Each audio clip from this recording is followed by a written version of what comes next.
I know everybody on this call has been navigating cybersecurity for months, years, sometimes even longer, and dealing with various levels of threats out there.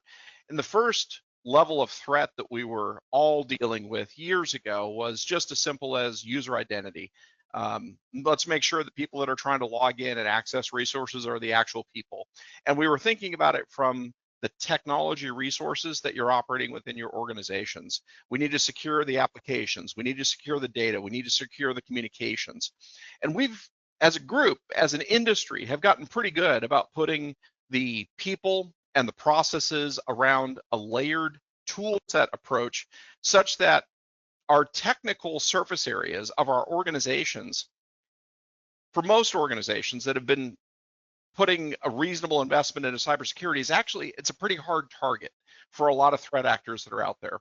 And so threat actors are people, and they're looking for soft targets. They're looking for, where's the win? How can I gain from this? And we then saw threat actors pivot and start, rather than targeting technology, they started targeting social engineering and the people in your organizations. And I'm sure everybody here knows about phishing messages and the levels of sophistication that we've seen threat actors go to. What we're now seeing is a further evolution where now there's an education within your organizations, and there are controls within your organizations towards trying to prevent social engineering attacks from being able to cause financial harm to the organization. So the threat actors are now saying, well, hold on, I've got all this information about the executives at the organization. How about I don't target the organization? How about I don't target the people at the organization? How about I target the social networks and the families and the connections outside of the organization of the executives and the key people that are in the organization? And what we're seeing is all the fun things that are out there for AI and the tool sets, a lot of the things that you see pop up on social media, hey, this is just fun.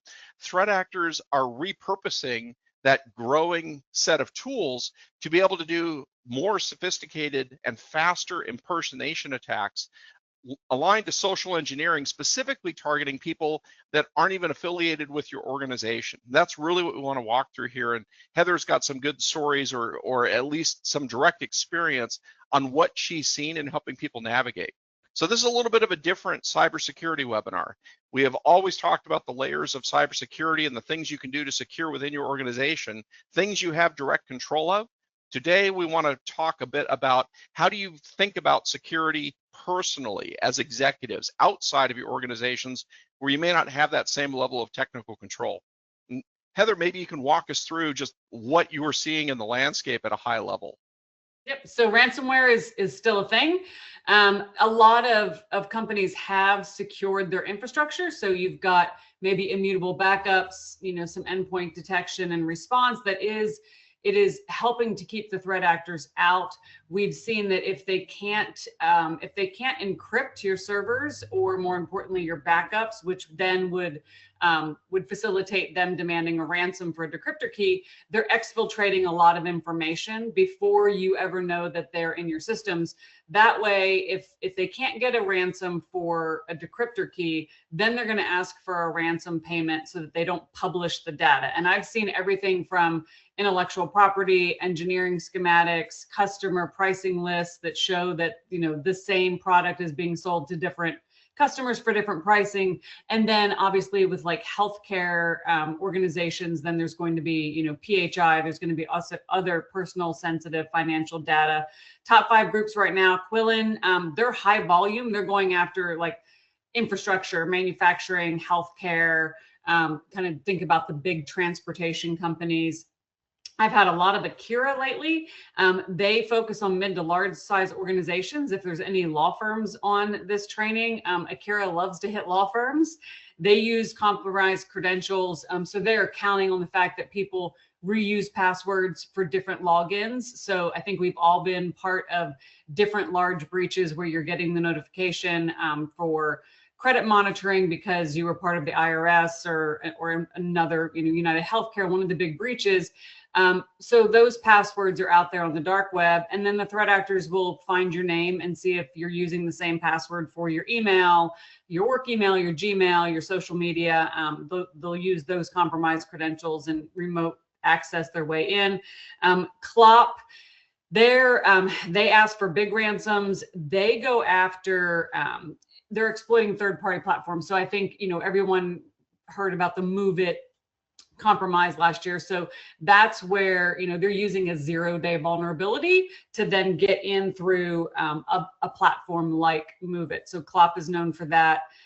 Play is going after healthcare and government. We've had a couple of those already this year. Safe Play came out in 2025. That's big data theft and extortion. So that's where they're sometimes exfiltrating terabytes of data. And if you want it back, you're paying the ransom for them not to publish it. We've seen threat actors, screen share and show that they're deleting the files, but there is sort of a trust but verify if you're paying for them not to publish, where you might want to do some dark web monitoring to make sure that it's not being published on the dark web. Oh, still, 83% of threats that are coming in are happening through phishing emails. AI is making phishing emails really, really good. So for many years, if you read the grammar, you could kind of figure out that it wasn't an American or English as their native language speaker. And now, AI, you can put in a prompt that says, write an email as if I'm from the northeast part of the United States, and it's going to use the vernacular. It's going to use the right grammar. So they are much easier to fall for.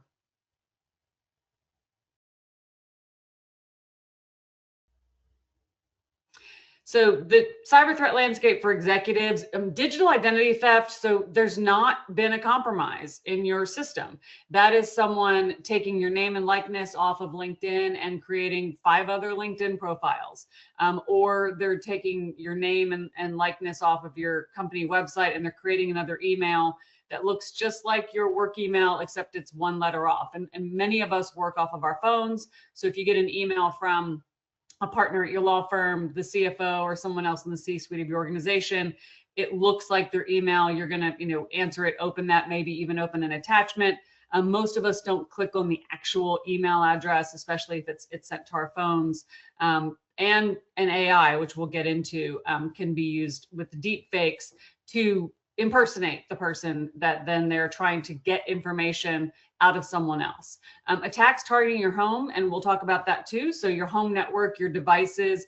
I have so many executives. I do a lot of presentations and a lot of work with executives who tell me they're not on any social media, but their families are, their charities are. So, for example, someone who is a chair of a large charity gala, that gala is probably all over social media promoting who was their chair and thanking them, and some of the attendees that might be there. And threat actors will use that information that might be a high net worth individual, and they'll figure out where they work and create false identities and then use those. And then the home networks as well, the threat actors will get in through smart devices to try to get to your personal information. And then for ransomware and malware, we do see individuals get hit with ransomware, but the threat of being an executive or a high net worth individual is not only do the threat actors want to get into your information so they can steal from you, but you have the keys to the kingdom of your organization usually. So if they can get in and get you to fall for a phishing attack or get you to open an attachment, they can deploy malware or send out emails to everybody in your contact list where it looks like it's coming from you because they're actually in your inbox. And Heather, if maybe we could walk through a couple of, we'll call it some anonymized scenarios on this. And if I can just kick us off on this, like scenario 1, I have to imagine most everybody on this presentation has seen one or more variations of these within your organization. And we'd all love to be able to say, look, I can flip a switch and we're secure, even in the environments that we all control, that we've got full technical depth within. The reality is we're fighting against people that have an evolving set of tools, techniques, and procedures that they're using. And we recognize that the goal is to be resilient, even in the face of ongoing attacks and threats in these environments, to detect them as soon as we can, protect against them where we can, be ready to respond and recover from them. You guys have all seen, and Heather's called out things like phishing messages or even phone calls, social engineering through phone calls. unauthorized software operating in environments, insecure internet-facing devices, or even a compromised device being brought into an environment. What I'd like to focus on this, let's talk about scenario 2. And I'll start on this in that I've seen a growing number of cases within our client population where they're dealing with social engineering attacks using, exactly as Heather pointed out, lookalike domains. It's very easy to register an internet domain name and change like an L to a digit 1. At a glance, an L and a 1 in most fonts on most email clients looks exactly the same. And so we're relying on some technical acumen there to be able to say, flag this. This is not the email address you think it is, or this is not someone you regularly correspond with. But these are attacks that are occurring outside of any email system that you have control of, or that your organization has control of. I can go out and register an internet domain name out there in the wild, and I can do it in a couple of hours up online, and I get email services up and running for it. And I can start trying to correspond with people that it appears, maybe through social media, maybe through details that are on your website, that you have some level of partnership with or some level of regular interaction with. And then leveraging those AI tools, I can inject myself and try to get people to think that I have more authority or that they should trust me in my correspondence more than they should. And the moment I get one person to respond, I now have something that I can start driving into, and I have my stepping stone for other things that I can then explore within your organization, within your partner organizations, or within your customers' organizations. There, I don't mean to put you on the spot, but do you have like some recent examples where you could share you've seen situations like that where there is a threat actor that didn't actually compromise the environment, but they're working around the environment from a social engineering perspective? Yeah, absolutely. So they'll, the fake LinkedIn profiles, and we're seeing a lot of fake job postings or interest. And if someone gets a LinkedIn message and they click on the profile, and this is the CTO or the CFO of an organization, and it's like, hey, I saw your post, and they'll specifically call out a post that you made, or maybe you posted a white paper on LinkedIn, and you would be perfect for our team. Click this link for you to find out more information about the opportunity. And of course, it's not that person from that organization that is messaging you, but now I've clicked on this link, and maybe I clicked on it from my work computer. And it's, it's not like the movies where a skull and crossbones pops up and tells you you've been hacked. You quietly go about your business, and then you think a week later, like, oh, I never really heard from that company, but malware has been deployed on your computer.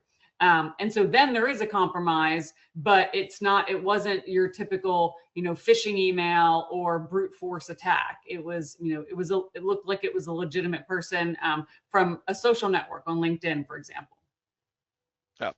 And I think there's a great call out there too. And I have to imagine that some of the people on the call are thinking, well, look, we've got email filtering in place, and that couldn't land on our systems, or we have managed detection and response in place, or we have SIM in place. Those are all layers of protection.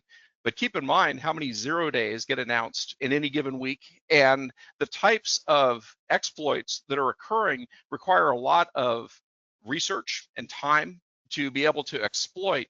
And there are some very well-backed threat actors on this with profit incentives or other funding sources that are constantly looking for these types of opportunities, and they're just getting more precise with how they're using them so that they're trying to get the highest return on their investment of effort.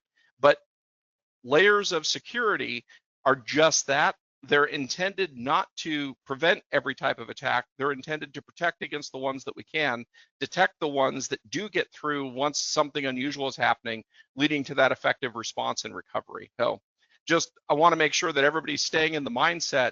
There is no completely safe layer of protection, and it's as important to be thinking about these threats from an incident response and business continuity and disaster recovery scenario as it is to think about the layers of protection. Heather, you've got a lot of experience in your market with the groups that you're working with about that scenario 3. And this is one that we haven't seen a lot within our client base, but we know is coming even to small and mid-sized businesses. Could you maybe walk us through 1 or 2 examples of what you've seen for scenario 3? Yeah, so targeting family and social circle. Spoofed phone numbers are really easy to do. So you get a text message and it looks like it's from a friend of yours saying, hey, we put together a GoFundMe, my daughter's Teacher was in a really terrible accident. Would love for you to contribute. Maybe you click on the link and you give money, so your money's gone. But more importantly, what did that link do to your device? And if you're using the same device for personal as work, then is there now malware on your phone because you clicked on that text message? So we are seeing more of that. Again, people tend to trust when they see, well, this is a phone number that I recognize. This is an email address that I recognize. We had a case where a high net worth individual got an email. It looked like it was from his daughter's school. Of course, one of the letters was off, just like Chad had mentioned. And because the school had posted so much online about, like, they had their teachers' pictures online, they had fundraisers. So it named the school, it named the art teacher. It talked about the art teacher having leukemia. And again, it was a fundraising link, which for this executive, he was out whatever, $500, but it did deploy malware through his organization. It was caught pretty early because, as Chad says, if you've got endpoint detection response, it's going to catch it. But sometimes it doesn't always stop it, because unfortunately, in many organizations, the executive team are allowed to not have the same sort of controls as the rest of the company, unfortunately. And we do see that a lot, where they've basically pressured IT to remove that. I don't want to have to log in 5 times just to check my email. And the threat actors know that as well. There's always that balance of security and convenience. It's always the trade-off between the two, and striking what's right for the level of risk.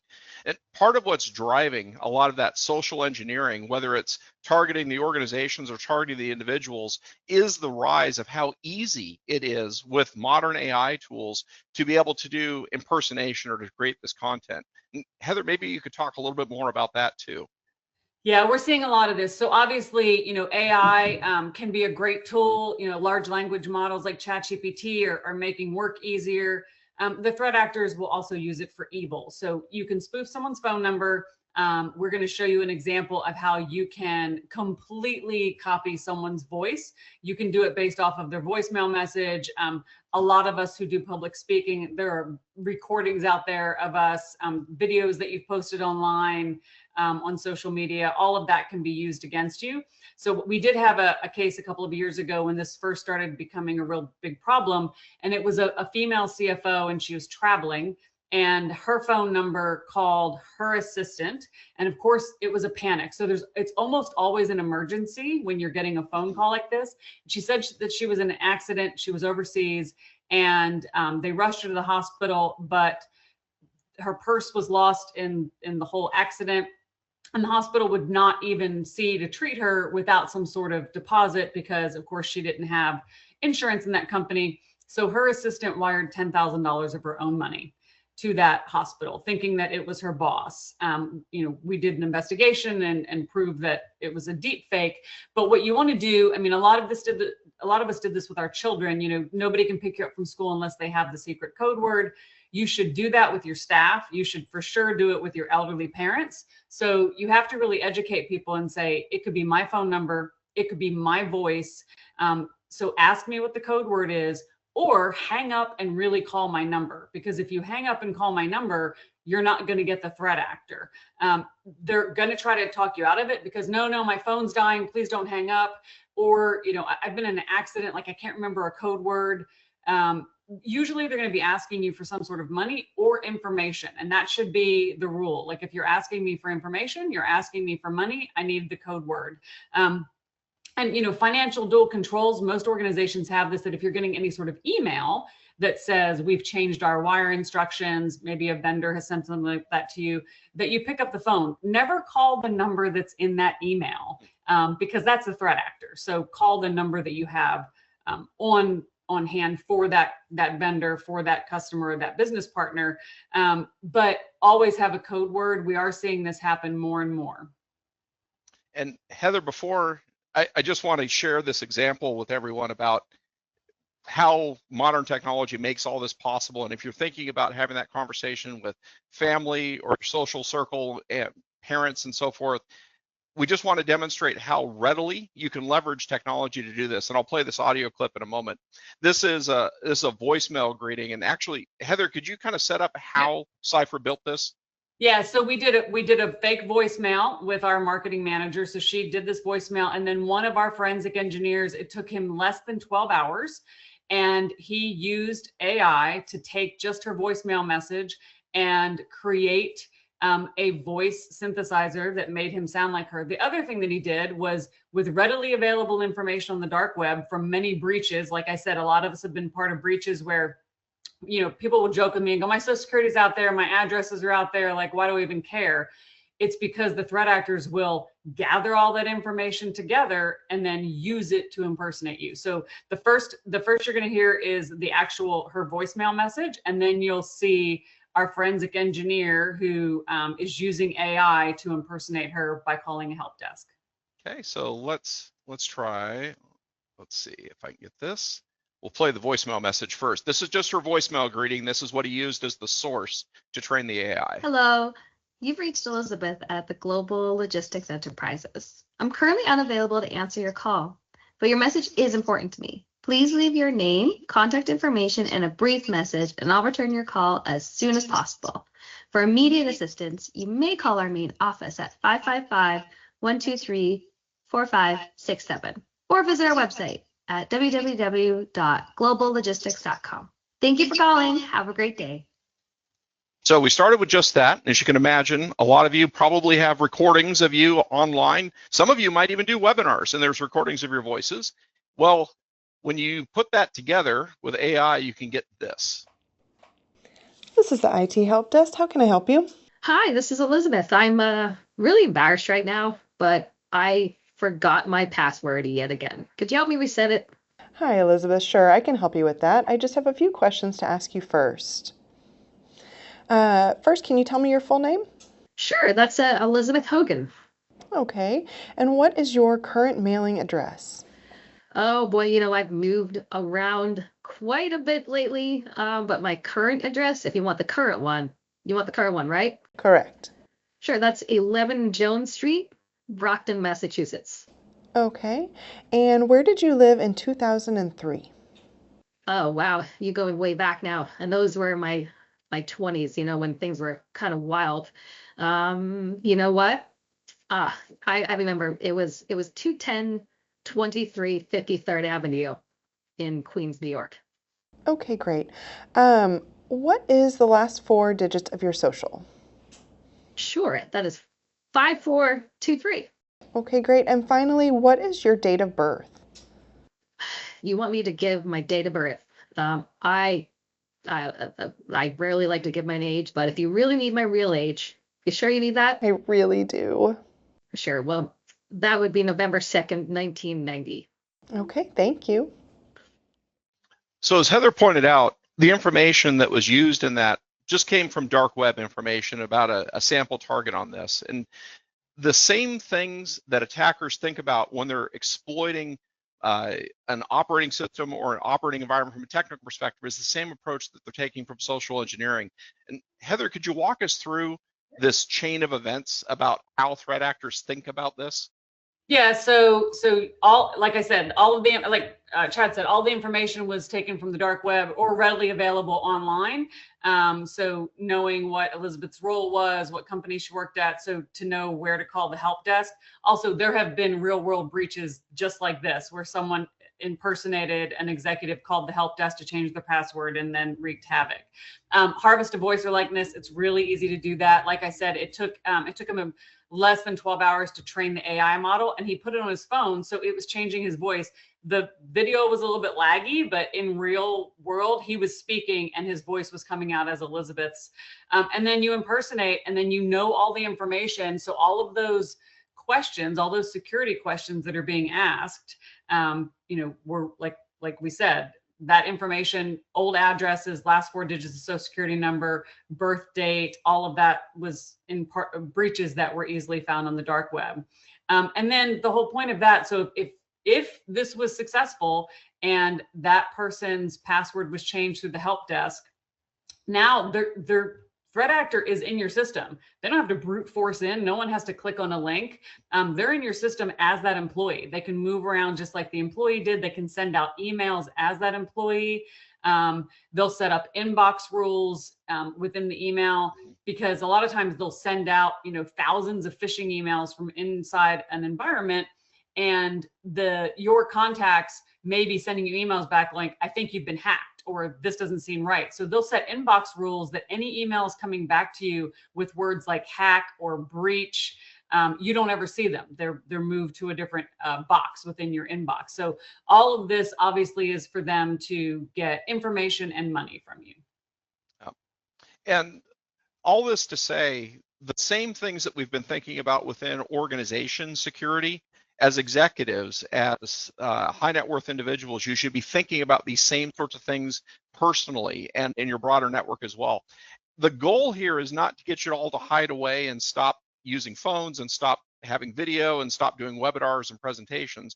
Just be aware that having a public presence and some value attributed to you or some authority attributed to you entails some levels of risk.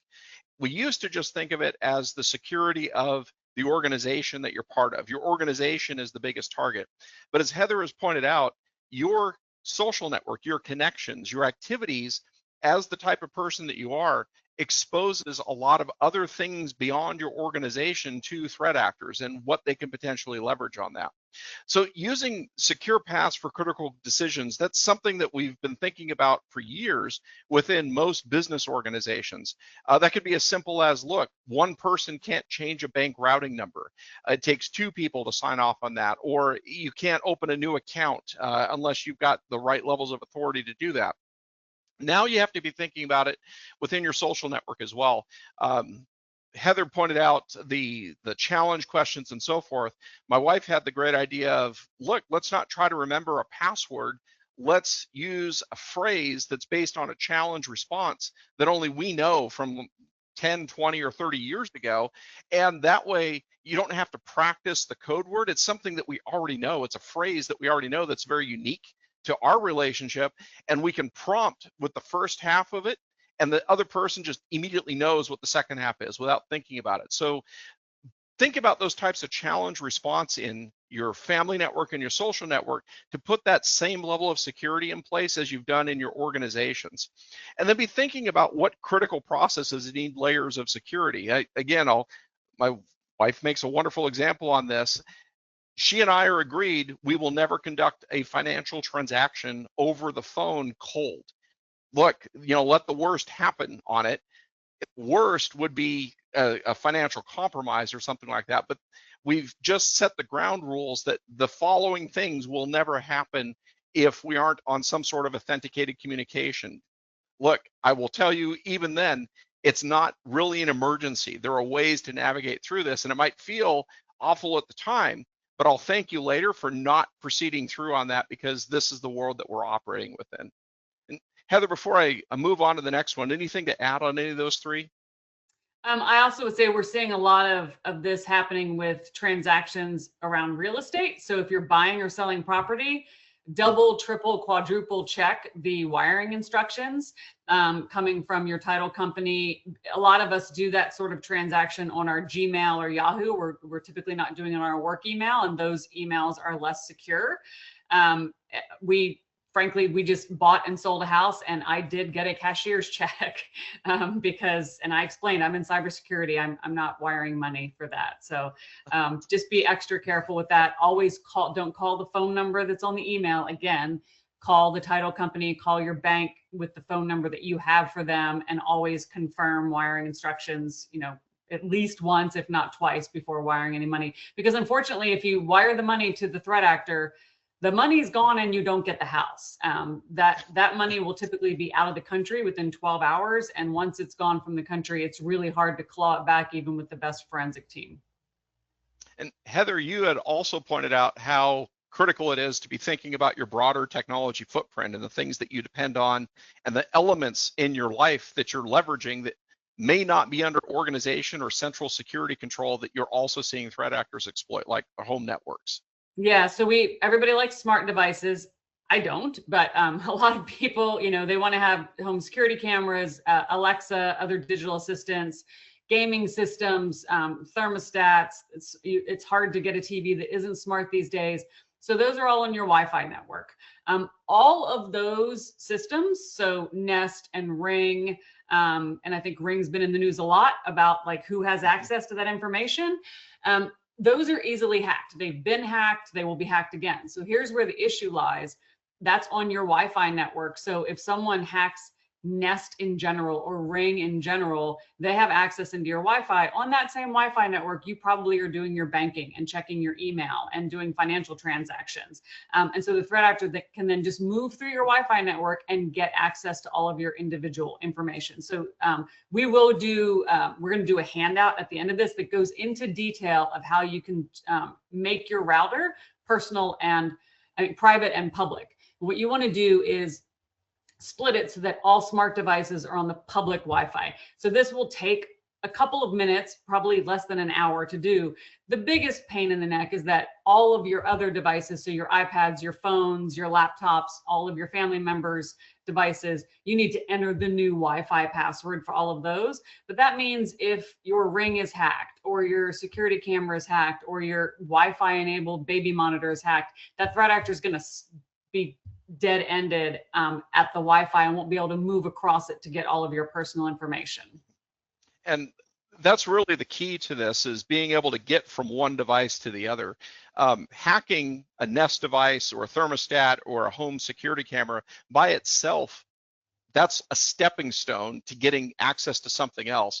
And Heather pointed out there, if a threat actor can get control of a device that is inside your trusted network, and then they can use software that they install on that device to scan for other devices around it. Once you can scan for other devices around it, because it's just a computer, and I can install custom software on the computer once I have control of it, I can now load my own software that is designed to look for other devices on the network, and I can look for vulnerabilities on those devices, and I can use the next stepping stone and the next stepping stone until I actually get to something valuable that you care about. Similarly, iPhones, smartphones, a lot of considerations around that. And Heather, could you walk through some of those? Yeah, so everyone says my phone's listening to me. It's because your phone is absolutely listening to you. What's really happening is all of the apps that you download on your phone, by default, they have the microphone and the locator on. And so when I do these presentations, I do a lot specifically for women in cybersecurity. I like pour yourself a glass of wine one night and open your phone and go through every single app, because it's not one setting. They make it really hard for you because this is used to direct market you. I mean, the purpose of it is so that it can listen to what you're talking about and then you get directed ads. Threat actors use it for physical harm as well. But you have to go through each individual app and then turn off the microphone and turn off the location services. The only thing that you should have location services on really are any sort of rideshare app and your map app. And for me, I have those on only when I'm using that app. So it's not constantly tracking my location. It only knows my location when I'm gonna order an Uber or use a map to find a location. And then unfortunately, we've seen spyware, especially for young girls, like junior high school and high school girls, where people have figured out ways to put spyware on their phone.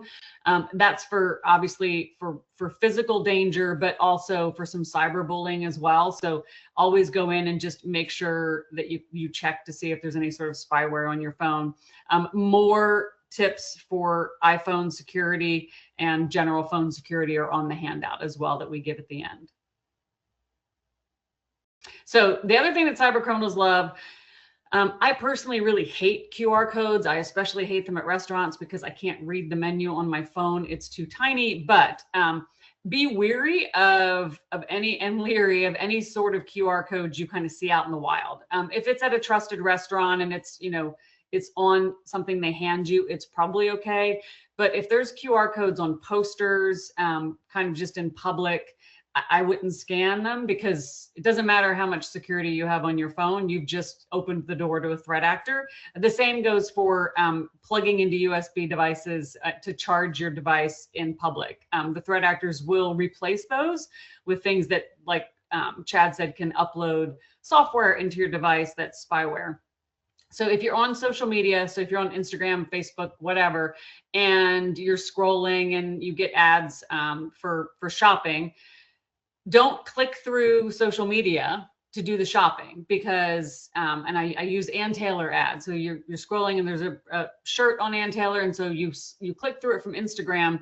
If you then buy it that way, Instagram has your credit card information. So it just takes a threat actor to hack into your Instagram, and you probably have the same password for Instagram as you do for a lot of other apps. And remember that Instagram and Threads and Facebook are all linked together. So now all of those apps have that financial information on you. So what I do is, if I see something that I like on social media, then I screenshot it, and then I go to the real website of that retailer and shop that way, because then I know it's the HTTPS, it's a secure site, and I know that my VPN is on my phone. No unsecured Wi-Fi. So hotels, airplanes, public, unless you have a VPN on your phone. And there's a lot of good paid services. Norton has one. I get no financial incentive from them, but it does protect any sort of open Wi-Fi browsing. If you don't have VPN on your phone and you're on open Wi-Fi, it's less than $100 for a threat actor to have a device on their phone or their computer that will scan that Wi-Fi on an airplane, in a hotel, for other devices, and then they can actually see what you're doing. And we employ a lot of ethical hackers, and these are computer engineers, and sometimes just for fun, when they're in hotels, they'll, with their personal devices, they'll get on the Wi-Fi, and they'll just send messages, or they'll upload Barney videos to people who are watching movies in their room, and it's just because they do it. They're testing to see if they can hack into a system. I think we all know, don't open attachments or links. The threat actors know that we've all been trained on this. So they're using your supply chain against you. You've got business partners, you've got vendors who are probably communicating with your AR department weekly. They have relationships with them. They're emailing like, hey, we've got another shipment. The invoice is going to come next week. So your employees are going to open that attachment because it's from a trusted source. The threat actors know this. So if they can't get into the bigger fish because you have really good security controls, they're going to move downstream and then get into the smaller vendors, the smaller suppliers, try to hack them, and then send emails as them. And you're much more likely to open an attachment or a link if it's coming from someone that you email regularly. Stop checking into locations on social media in real time. If you want to give some free advertising to a great restaurant or to a play that you've seen, wait till you leave. It's a physical danger. Criminals use cybersecurity to commit physical harm, especially against women. So be very careful while you're checking. All that said, and just being aware of all the things that we've talked about on ways that threat actors are looking at this, I do want to reassure that there's a good guy component to this too, and that you've got teams of people around you, internal technical, external technical, and so forth, that are able to help determine how you can respond to an attack to actually minimize damage and harm. And I just want to walk through the broad approach to this. Really, you always look at it to say, okay, I've recognized that something's unusual. Something is weird. There's a potential threat here. There's usually a first level of diagnostics at that point. Let's validate, let's use an alternate communication channel. Maybe you're then bringing additional technical people into the conversation to say, here's what I'm seeing, what do we do with it? That might lead to engaging external incident response resources if the confidence is not yet high that this is not an attack. You might be going through an incident response plan, be thinking about business continuity, and you're thinking about recovery and lessons learned and hardening on that. When we talk about what's unusual, well, we call that a security indicator. I probably should come up with an acronym, because from a technical perspective, we love our IT acronyms, but let's call that a security indicator. And an indicator doesn't mean something's wrong. It means something's unusual or suspicious. It doesn't mean that your machine just popped up and says, I'm encrypted with ransomware and so forth. That'd be a very strong indicator, but indicators, as often as not, could be an email from a lookalike domain that's referencing information that's specific to your company or one of your relationships. It could be the unusual phone call that's coming from a number that you don't recognize, but is referencing information that you do know really should be private or privileged somehow. It could be an email that someone reported back to you. This appears to have come from you, and you're like, oh, I didn't send that particular email. In most of those cases, your first step is to bring in your local technical team, your IT team, and look at the systems that you have control of and say, can we put the footprints around what this indicator is? Can we figure out what the path was for it? And what we're trying to find out on that is there a credible and harmless explanation? And really, I'll go even one step further than that. Is there a confident, credible, and harmless explanation? Great, there's normal behavior, there's known changes, that's expected activity. Anytime we're progressing, we're always looking to prove this is harmless. And if we can't prove that it's harmless, we keep going further down and digging deeper to see what else could potentially be affected. The scope can gradually expand. That one email that you got could actually be related to 3 other emails that other people in your organization have seen but didn't report or didn't think were suspicious or weren't treated as security indicators. Or there could be a pattern of phone calls or a pattern of communication. Kind of circling the wagons and understanding what you can see about an indicator goes a long ways towards understanding, is this a confident, credible, and harmless indicator, or is there something here that actually needs to be explored further? Your internal team might very quickly exhaust what they can see, and depending on the severity of the indicator or what the potential risk is, at that point we're thinking about, let's bring in external resources. We need an outside view on this. And if you think about it, your incident response team is both the people that are directly around you, they're prepared, but it's also subject matter experts like Heather's group that are able to come in and bring very high tier expertise to the right incidents. Your internal team is not just your IT team. It includes your IT team, it's legal, it's HR, it's ops, it's internal communications, everybody that was part of the broader conversation, because again, we're just trying to put the pieces together on this. But it's important to have an incident response plan that you're working through, that you've built ahead of time on this, so that as you're moving through this and you're asking people questions about it, you can maintain control of internal communications. Who's centralizing the information? It's not 100 people going off on 100 random directions trying to gather information and then doing 100 random things with those 100 pieces of random information. It's somebody coordinating the effort to say, we know this, we don't know this yet, but this person's working on it. We know this, we know this, we know this. And then managing the communications internally so it doesn't become larger than it needs to be or that's appropriate to the situation. When your internal incident response team, and that's all those professionals and various groups inside your organization, are looking at things, we're asking the questions, well, what if this is actually real? What if this is a threat? What's the worst case that could happen? Because you have to be thinking as business leaders about what's my potential area and scope that I need to be thinking about from a containment or a damage control or business continuity standpoint, so that we can actually be sure that we've wrapped something around this threat and that we are confident that we've actually contained it. One of the hardest things to do is to look beyond the initial indicator and still be confident that you've solved the problem. If all you're doing is deleting that one suspicious email, that could be one of several, and it could be part of a much larger pattern. So thinking about what's the risk if we're wrong, or what if we delay action on this? It never hurts to get the incident response process rolling. That's why you put it in place, and that's why you invested to have it. It might find out, in fact, 90% of the things that we investigate turn out to be, it's not a significant threat. This is legitimate, confirmed activity. Great, you're continuing normal operations. But it's confidence inspiring to be able to get to that determination, to be able to say, that was legitimate, here's exactly what happened, here's all the evidence around it. But let's say that we can't rule that out. And at that point, normally from an Aldridge perspective or from your internal team perspective, that's where you start talking about having an external team be part of the incident response. And Heather, if I could have you walk through some of the pieces of what that looks like.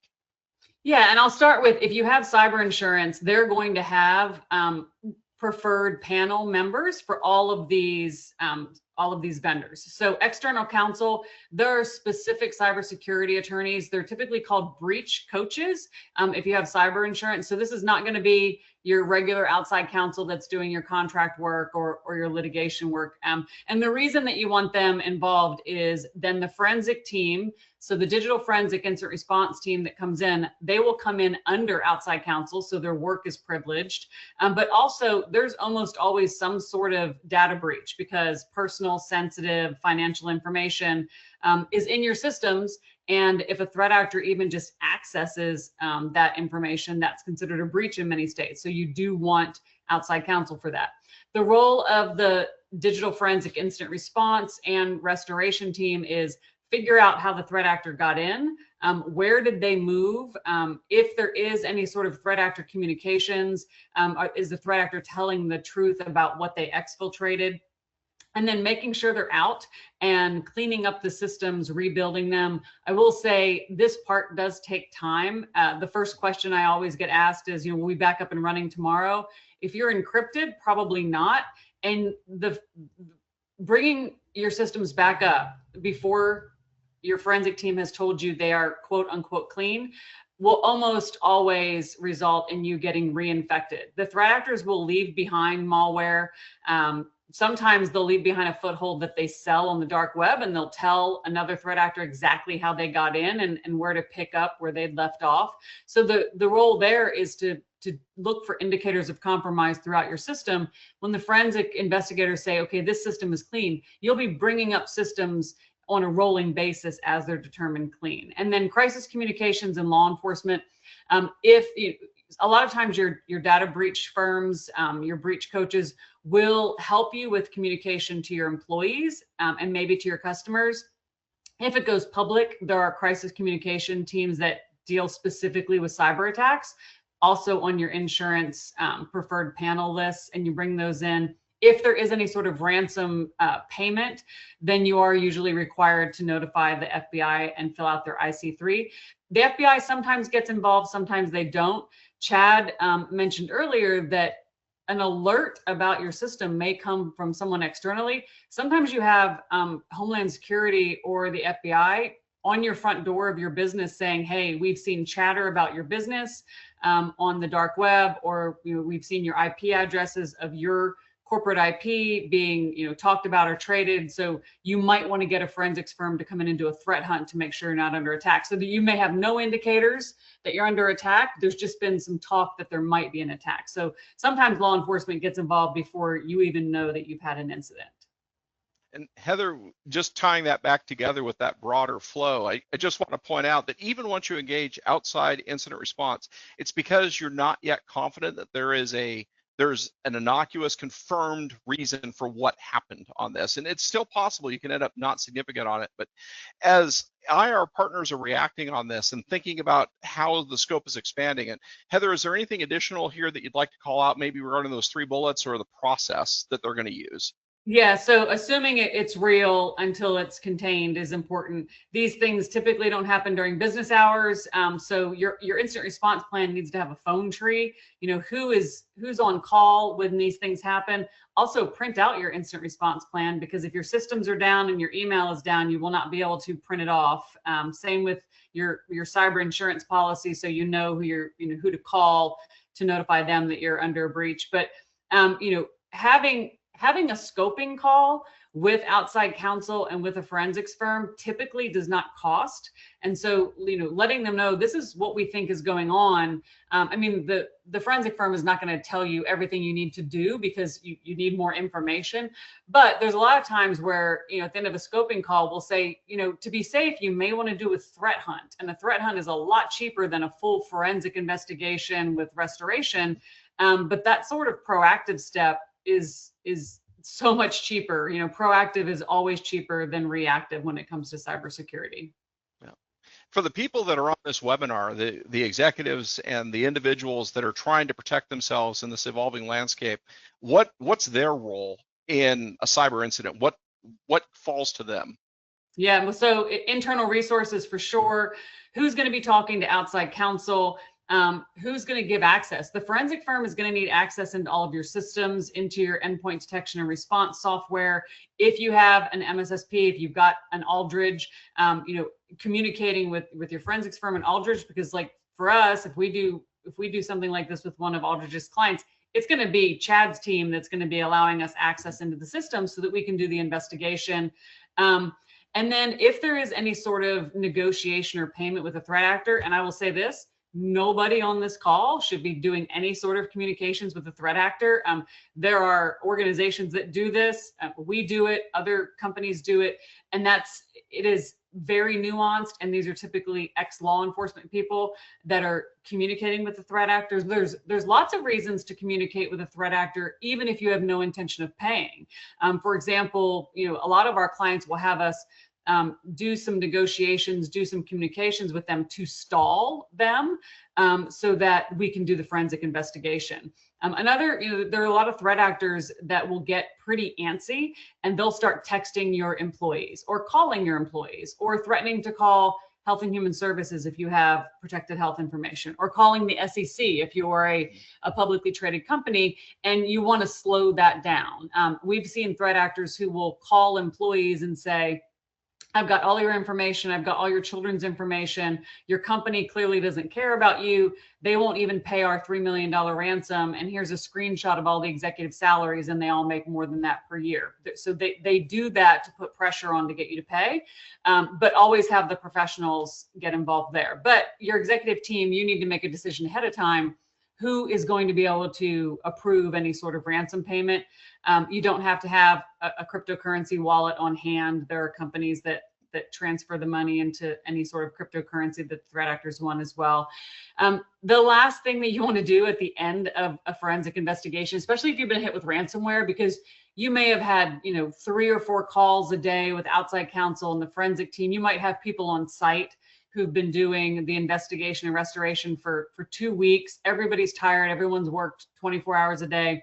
But at the end of it, you have to do a post-mortem and figure out and get some recommendations from the forensics firm. How did the threat actors get in? What do we need to do to keep this from happening again? And that could be more resources from personnel. It could be, getting better software installed. It could be, doing tabletop exercises. But so many of my clients go, can we not talk about that right now? Well, you want to get hardened, because there will be chatter on the dark web that you got hit with ransomware, and a lot of threat actors know that there's fatigue after that sort of attack, and they'll come in and try to attack you again.